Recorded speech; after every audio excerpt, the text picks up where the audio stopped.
The international community intends to shed more light on North Korea's human rights abuses this year. But have the United States, South Korea and other countries contributed to improving the situation?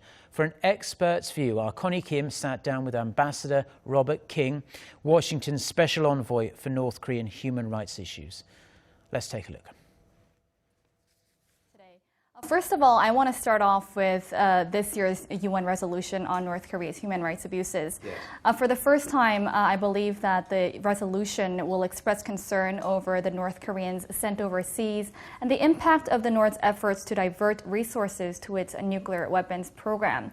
What's the significance of these two new provisions in the resolution this year? Yeah, I think the foreign workers issue is something that's had considerable attention over the last year or so.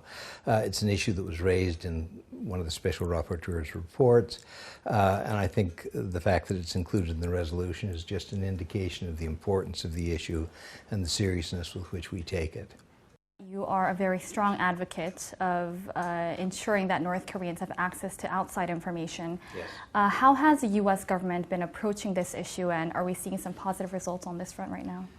Basically, as many as 30% of this non-representative sample have listened to foreign radio, Korean language broadcasts from South Korea KBS, Korean language broadcasts from China that are directed to the Korean population in China, and then American radio broadcasts, Radio Free Asia and Voice of America, which broadcast into North Korea. So, information is getting in. There are increasing numbers of North Koreans who are going to China for business reasons.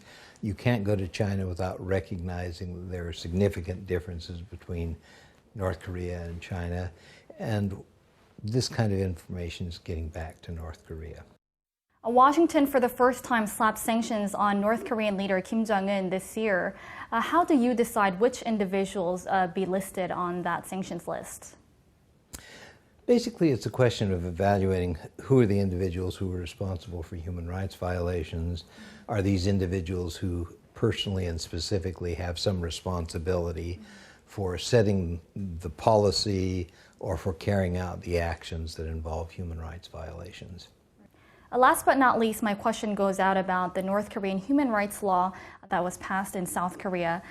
Calls for the establishment of a foundation that examines North Korea's abysmal human rights situations. But unfortunately, the establishment of this foundation is at a standstill due to political reasons. What role do you think South Korea should play to send out the right message to North Korea and to the international community? I think the creation of a foundation which will encourage human rights by making grants to other civil society organizations. It's something that we have done in the United States, and it's been a very positive influence in terms of making progress on human rights. And I think the experience here in South Korea, I'm sure, will be positive in that regard as well. I think that's a wrap. Thank you very much for your time today. Thank you very much.